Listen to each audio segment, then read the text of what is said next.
மாண்புமிகு தமிழ்நாடு முதலமைச்சர் அவர்களின் வழிகாட்டுதலின் பேரில் ஜனவரி 7, 8 ஆகிய நாட்களில் சென்னையில் உலக முதலீட்டாளர் மாநாடு நடைபெற உள்ளது. பண்டிகைகளின் துவக்கம் நமது பாரம்பரிய கங்கா ஸ்வீட்டுடன் தொடங்கட்டும். நாவில் நடனமாடும் சுவைக்கு கங்கா ஸ்வீட்ஸ். இல்ல ஒன்னும் சொல்றதுக்கு இல்ல. இதுல எதிர்பார்க்கறதோ எதிர்பார்க்காததோ எதிர்பாராததை எதிர்பாருங்கள் பிக் பாஸ்ன்ற அளவுக்கு இந்த வாட்டி எதிர்பாராததை மட்டும்தான் செய்யறோம் அப்படின்ற மாதிரி ஒரு கொள்கையா வச்சுட்டு பண்ற மாதிரி தான் தெரியுது. ஐ don't know what to say. எனக்கு இருந்த 2 ஹோப் ஒன்று Vikram first and of course Nixon. ஆனா அவங்க 2 பேருமே இப்போ ஷோல இல்லை அப்படின்னும் போது எனக்கு இது எப்படின்னா ஒரு அழகான ஒரு பிக் பாஸ்ங்கிறது நான் ஒரு எங்க சீசன் 3ல ஒவ்வொருத்தரும் பிக் பாஸ் வீடை பத்தி பேசணும். அப்ப அது என்ன எப்படி அப்படின்றது கமல் சார் கிட்ட அதை டிஸ்கிரைப் பண்ணும். அப்ப நான் சொல்லியிருப்பேன், இது ஒரு ஜூ மாதிரி சார், நாங்கெல்லாம் அனிமல்ஸ் மாதிரி ஒவ்வொருத்தரும் ஒவ்வொரு ரகம் உள்ள விட்டுட்டு சுத்தி வேலி மாதிரி போட்டிருக்கீங்க, அதை சுத்தி எல்லாரும் வேடிக்கை பெற பாக்குறாங்க. ஸோ இது ஒரு ஜூ தான் எனக்கு கனெக்ட் ஆகுது. ஸோ நாங்க whatever we do it is being judged, but we are all animals here. ஒவ்வொருத்தருக்கும் ஒவ்வொரு ப்ளஸ் இருக்கு, மைனஸ் இருக்கு, இது இருக்கு. பட் அனிமலாக தான் நான் பார்க்குறேன். இது ஒரு ஜூ, ஒரு நடுக்காட்டில் கொண்டாந்து எங்களை விட்டுட்ட மாதிரி தான் தோணுது அப்படின்ற மாதிரிலாம் சொல்லியிருப்பேன்.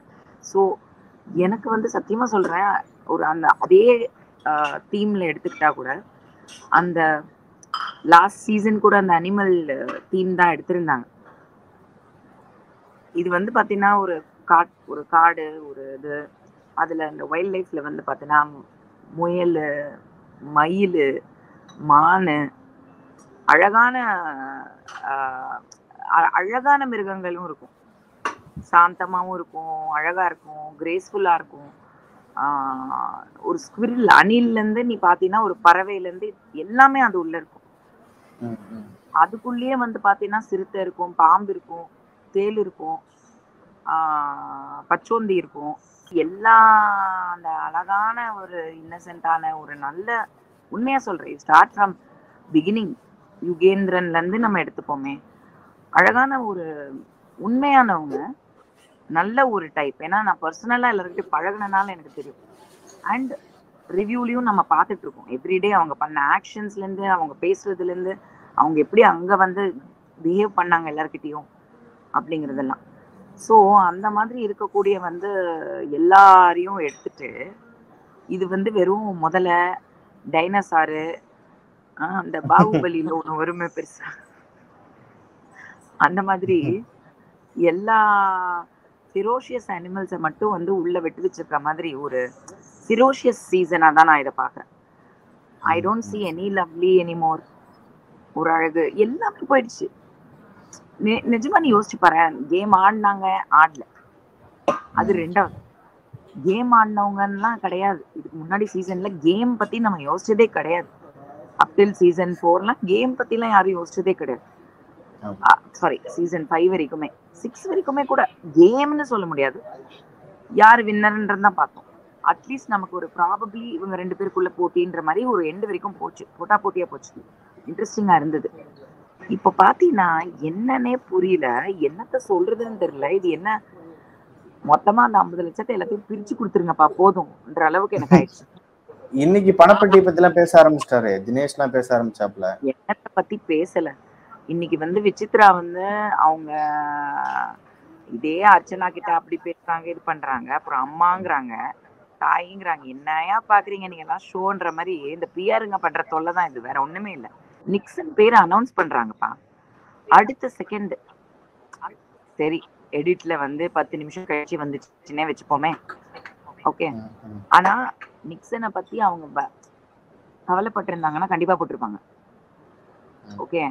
அடுத்த விஷயமே அவங்க பேசுறது என்னன்னா, இது எப்படி தப்பா போச்சு, இந்த தினேஷ் மேட்ரு, தினேஷ் பத்தி அவங்க வைஃப் பத்தி எல்லாம் பேசினது, அதை பத்திதான் அவங்களுக்கு கவலையை தவிர ஒரு பையன் ப்ராபபிளா நம்ம வின் பண்ணோம், நம்ம மோட்டிவேட் பண்ணோம், நம்ம அவனை இது பண்ணோம். ஏன்னா அதுக்கு ஒரு முழு காரணம் என்னன்னா, அவன் இவங்கள மாதிரி நடிச்சு கலாய்ச்சிட்டான். அந்த வீக்ல இருந்து அது அகேன்ஸ்டா போயிடக்கூடாதுன்றதுக்காக அது அங்கேயே சொல்லியிருப்பாங்க, அந்த ஸ்டார் மேட்டர்லயும் சொல்லியிருப்பாங்க, நாமினேஷன் கொண்டு வராதீங்க, அங்க இருந்து கண்டினியூ பண்ணி நிக்சனுக்கு சப்போர்ட் பண்ற மாதிரி பண்ணிட்டு இருந்தாங்க. அந்த பையன் கிளம்புறான், அதை பத்தி கூட ஒரு வார்த்தை கிடையாது. ஸோ இன்னைக்கு ஒரு வார்த்தை யூஸ் பண்ணிருப்பாங்க, நர்சிசிஸ்ட், ஐ டோன்ட் லைக் நர்சிசிஸ்ட் அப்படின்னு சொல்லிட்டு அழுதுருப்பாங்க. தயவு செஞ்சு மக்களே go and Google and see what is narcissist. இதை நானே நம்ம ஷோல சொல்லியிருப்பேன். அவங்க பிஹேவ் பண்றது, விசித்ரா பிஹேவ் பண்றது வந்து நர்சிசம், டோட்டல் நர்சிசம். சி ஷாவனிஸ்ட்ங்கிறது வேற, நர்சிசிஸ்ட்ங்கிறது வேற. சைக்காலஜிட்ட பார்க்கும்போது அவங்க தினேஷ் சொல்றது ஷாவனிஸ்ட், அவங்கள பொறுத்த வரைக்கும் நர்சிசிஸ்ட் கிடையாது. நர்சிசிஸ்ட் யாருன்னா, இவங்க அர்ச்சனா வந்து ஒரு டைம்ல ஒரு 2-3 வாரம் பேய் பிடிச்சி ஆடினப்போ அவங்க நர்சிசிஸ்ட் மாதிரி பிஹேவ் பண்ணாங்க.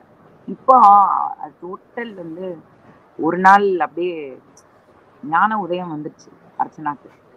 இந்த போதி மரத்துக்கு அடியில உட்கார்ந்த உடனே புத்தரா மாறின சித்தார்த்தா மாதிரி அந்த ஒரு வீக்கெண்ட்ல வந்து அந்த அம்மா வந்து டோட்டலி டிஃப்ரெண்ட் பர்சன். அதாவது உலகத்துல நம்ப முடியாத அதிசயம் இதெல்லாம் இல்லையா? எவ்வளவு பெரிய விஷயம் சொல்லு. எவ்வளோ ஒரு வில்லத்தனமா ஒரு இது இருந்தவங்க எல்லாம் கமல் சார் வந்து சொல்லிட்டாரு, மக்கள் வந்து உடனே அவங்க எவ்வளவு சூப்பர், உடனே மாத்திட்டாங்க அவங்களோட. இல்ல ஐம் சேயிங் அதெல்லாம் வேற லெவல். அப்படிலாம் நம்மளால மாறவே முடியாது சரியா? அது வந்து பயங்கரமான ஒரு சேஞ்ச் ஓவர் அவங்களுக்கு. அந்த மாதிரிலாம் வந்து அந்த அளவுக்கு வந்து அதான் இதுக்கப்புறம் வெளில போய் இவ்வளோ நடிப்பாங்க இங்க எல்லாரும். வெளியில வந்து இது இனிமே வெளில வந்ததுக்கு அப்புறம் தான் இருக்கு, யாருக்கும் ஒண்ணுமே வந்து வராது பாரு. இதான் நம்ம வந்து எவ்ரி சீசன் பார்த்துட்டு இருக்கோம். பட் எனக்கு என்ன வந்து ரொம்ப கஷ்டமா இருக்குன்னா, இன்னைக்கு ஆக்சுவலி ஜோவிகா, விக்ரம், நிக்சன் எல்லாருமே வந்து மீட் பண்ணியிருக்காங்க நியூ இயருக்கு. ஓ ஓகே ஓகே. கால் பண்ணி மீட் பண்ணோம்னு சொல்லி எல்லாம் டின்னருக்கு போயிருக்கீங்க. ஸோ ஆஃபீஸ் போயிருக்கா, அங்கேருந்து எனக்கு கால் பண்ணாங்க, ஃபோட்டோ அனுப்புங்க நான் போஸ்ட் பண்ணுறேன்னு சொன்னேன். இன்னும் அனுப்பாங்க. ஆனால் வந்து எல்லாம் பேசிதான் திட்டி விட்டேன் நான் விக்ரம. அம்மா உன் தங்கச்சி என்னம்மாக்கா, நான் சொன்னேன்க்கா நீ என்னத்த பார்த்து வந்து தப்பு தப்பா சொன்ன. நான் சொன்னேன் சீரியஸ்லி உலகத்திலே நடந்த ஒரு எவிக்ஷன்ல காமெடியான எவிக்ஷன்னா அது ஒண்ணுதான். நீ பண்ணாத தப்புக்கு பார்க்காம இல்ல பார்த்து வந்து உன் தங்கச்சியும் அம்மாவும் பண்ணது அப்படின்னு சொல்லி சிரிச்சிட்டு இருந்தேன் நான். சீரியஸ்லி அந்த மாதிரி it is like very sad. It is very sad. இப்போ பாத்தீங்கன்னா நிறைய விஷயங்கள் நமக்கு முன்னாடி தெரியாதது இப்போ தெரிய வருது. Always it takes time. ஏன்னா சில பேர் ஃபேக் தெரிஞ்சிடும், சில பேர் நடிப்பாங்க தெரிஞ்சிடும், சில பேர் வந்து என்ன கேம் ஆடுறாங்கன்றதே தெரியாத சீசனா இருக்கு. எனக்கு நிக்சன் மேட்டர்லயே நான் சொன்னேன், என்னமோ தப்பா இருக்கே, ஏன் இந்த பூர்ணிமா திடீர்னு இப்படி பண்றாங்க எனக்கு புரியலையே, அப்போ ஏதோ ஒண்ணு இருக்கு அப்படின்னு தோணுச்சு. கரெக்டா வந்து இஸ் அவுட். ஃபர்ஸ்ட் வீக்ல ஒரு செகண்ட் வீக் அந்த டைம்ல வந்து மாயா அவ்வளோ வீக்கா இருந்தாங்க, பூர்ணிமா வெளில வராம இருந்தாங்க. நானே பூர்ணிமா ஃபேமிலி என் கூட டச்ல இருந்தாங்க. நான் சொல்றேன் வந்தோடனே எனக்கு கால் பண்ண சொல்லுங்க. அந்த அளவுக்கு ஒரு வீக்னஸ் இருந்தது ஆடியன்ஸ் வந்து. கடைசியில பார்த்தா எல்லாம் வெளியில அமைச்சிட்டு இதுங்க உட்கார்ந்துருக்குது உள்ள. பெருமையா தான் சொல்றேன், நான் ஒன்னும் தப்பா சொல்ல. அப்போ நம்மளையே வந்து இந்த அளவுக்கு வந்து அவங்க மாறிட்டாங்க அப்படின்ற ஒரு விஷயத்தை வச்சுதான் சொல்றேன் நான். அதாவது ஃபேக்குங்கிறது வேற, இது ஃபேக்குன்னு சொல்ல முடியாது. வெரி டாக்ட்ஃபுல். இது அப்ரிஷியேட் தான் பண்ணும். இந்த அளவுக்கு டாக்ட்ஃபுல்னஸ் வாழ்க்கையில இருந்தாலே பெருசா ஜெயிக்கலாம். மீனிங் நான் சொல்றது சினிமால இல்ல. சோ அதான் விசித்ரா வந்து மதரு தாய் பாசம் எல்லாம் சொல்லிட்டு இமேஜை மாத்தணும், எனக்கு அந்த மாதிரி இமேஜ் இருந்தது, அதை மாத்தணும்னு தான் நான் வந்தேன்னு சொல்லிட்டு அந்த சாங் கூட ஆட மாட்டேன்னு சொல்லி அதுக்கு அவ்வளவு ஃபீல் பண்ணுங்க. இன்னைக்கு என்னமோ வந்து கண்ணாட்சி எல்லாம் என்னையா நடக்குது சீரியஸா. ஒரு கன்சிஸ்டன்சி, அதுதான் சொல்றேன். 105 நாள் அப்படிங்கிறது ஜோக்கு கிடையாது. ஒரு 3 நாள்ல சில பேருக்கு சாயம் வெளுத்துரும், 30 நாள்ல சில பேருக்கு சாயம் வெளுத்துரும். இந்த சாயம் வெளுக்காம, அதாவது அவங்க வந்து வெளுக்கிறதுக்கு ஒண்ணுமே இல்லாத ஆளுங்க எல்லாம் வெளில வந்துட்டாங்க. உண்மையா சொல்றேன், எல்லாருமே மேக்சிமம் வந்து நீ பாத்தீங்கன்னா ஸ்ட்ரெயிட் ஃபார்வர்டா, எதுவுமே வந்து அந்த ஒளிவு மறைவு தெரியாதது.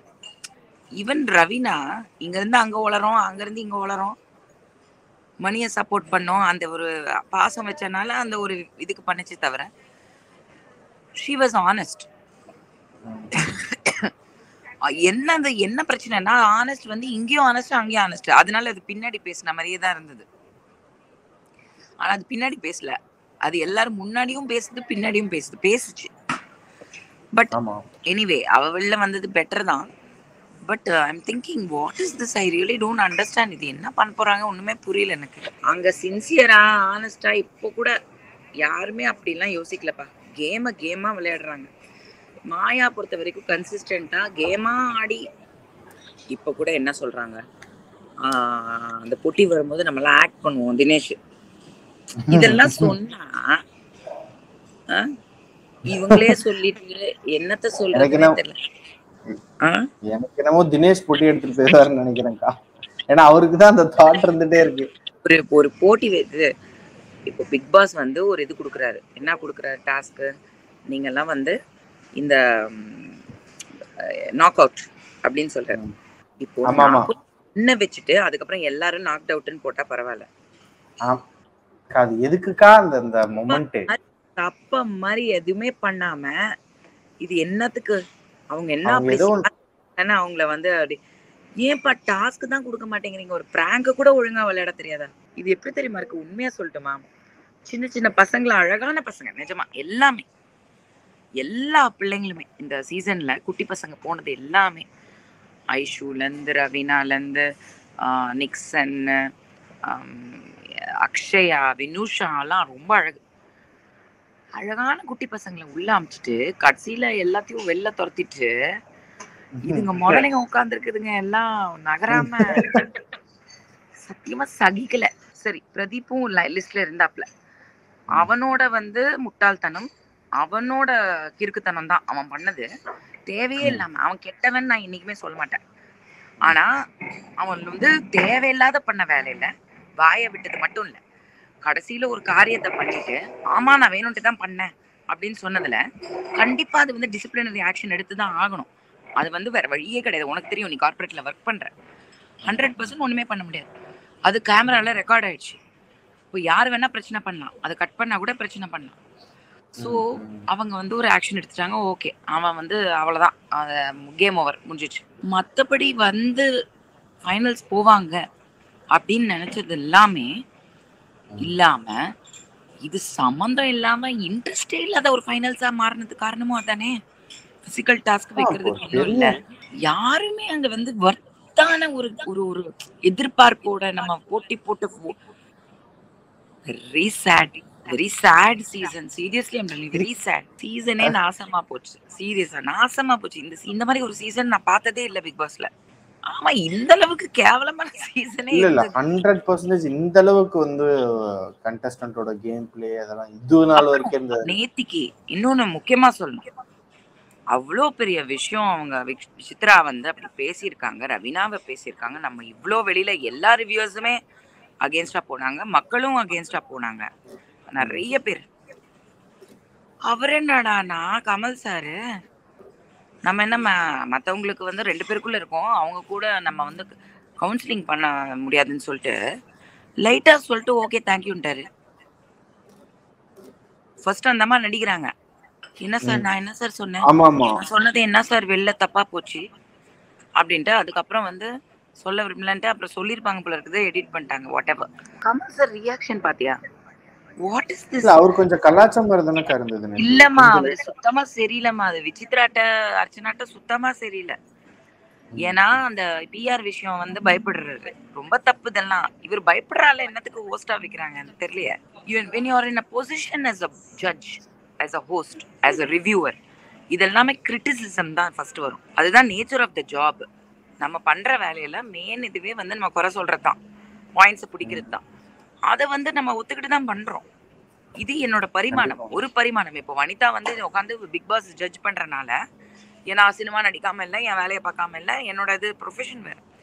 ஒன் ஆஃப் மை பரிமாணம், ஒரு அவதாரம் is as I review Bigg Boss because I was a contestant, I was a popular contestant. People எனக்கு எதிர்பார்க்குறாங்க நான் பேசுறத, அதனால எனக்கு இந்த ஆப்பர்ச்சுனிட்டி கிடைச்சதுலேருந்து நான் பண்ணிட்டு இருக்கேன். ஒரு பரிமாணம் தான் அது. அதே தான் கமல் சார், அவர் உலக நாயகன். நேத்திக்கு ரொம்ப தப்பா இருந்தது. இன்னைக்கு உடனே ஒரு கூட்டம், அவங்க ரக்ஷிதா வந்து ஏதோ ஸ்டேட்டஸ் போட்டிருப்பாங்க போல இருக்கு, அது வந்து மைண்ட் அது உங்க வேலையை நீங்க பாருங்க, என் வாழ்க்கையை எனக்கு பாத்துக்க தெரியும். நான் சிங்கிளா இருந்தே நான் டீல் பண்ணிக்கிறேன் அப்படின்றத வந்து அவங்க வந்து சப்போர்ட் பண்ணி சொல்ல விசித்ராக்கு. உங்க வேலைய பாருங்கன்றத சொன்னா அத கூட எடுத்து மீம் கிரியேட்டர்ஸ் இந்த பிஆர்ஸ் நெகட்டிவா கூட பாசிட்டிவா மாத்தணும்னா இவங்களதான் ஹையர் பண்ண போல இருக்கு. ஆனா ரொம்ப அப்பட்டமா கேவலமா பண்றாங்க, அது வேற விஷயம். உடனே ரக்ஷிதா வந்து ஒரு ஒன் ஸ்ட்ராங் உமன் டு அனதரா. இது என்னயா ஸ்ட்ராங் உமன் இருக்கு இதுல? இன்னொரு குடும்பத்தை கெடுக்கிறது ஸ்ட்ராங் உமனா? தப்பு இல்ல அது. கண்ணுக்கு தெரிஞ்சு ஒருத்தவங்க போராடிட்டு இருக்காங்க, இன்னொன்னு இன்னைக்கு அழுகுறாங்க. என்னன்னு கேட்டா என்ன சொல்றாங்க, இல்ல இந்த மாதிரி வந்து அவர் கூட யாரு வாழ்வாங்க, என்ன இவங்களை என்ன கட்டி குடிச்சிட்டாங்களா அவருக்கு? எனக்கு புரியலையே, இவங்க நிஜமா நீலாம்பரியா மாறிட்டாங்களா? யோசிச்சு பாரு, இவங்க எப்படி பேசலாம் அவரோட வாழ்றத பத்தி? இந்த இடத்துல இவங்க என்னத்துக்கு வந்து அவரோட வாழ்க்கை நடத்துறதையும் குடும்பம் நடத்துறதையும் பத்தி இவங்க குறை சொல்லி அழுகுற அளவுக்கு இவங்களுக்கு என்ன நடந்துச்சாங்க? I don't know ya, seriously I am telling you, my God, it is like எல்லாரும் இப்ப என்னன்னா ஒவ்வொரு கண்டஸ்டன்ட்டுமே உட்காந்து பின்னாடி பேசி வேற எதுவுமே இல்லை இப்போ. No nothing. Ticket to finale எந்த அளவுக்கு சப்பையான டாஸ்கோ அதை விட சப்பையான டாஸ்க் எல்லாம் இப்போ வரும். அதான் சொல்றேனே, ஒரு பிராங்க் கூட ஒழுங்கா பண்ணாம அப்பட்டமா வந்து சொல்லிட்டாங்க. மாண்புமிகு தமிழ்நாடு முதலமைச்சர் அவர்களின் வழிகாட்டுதலின் பேரில் ஜனவரி 7, 8 ஆகிய நாட்களில் சென்னையில் உலக முதலீட்டாளர் மாநாடு நடைபெற உள்ளது. பண்டிகைகளின் துவக்கம் நமது பாரம்பரிய கங்கா ஸ்வீட்டுடன் தொடங்கட்டும். நாவில் நடனமாடும் சுவைக்கு கங்கா ஸ்வீட்ஸ்.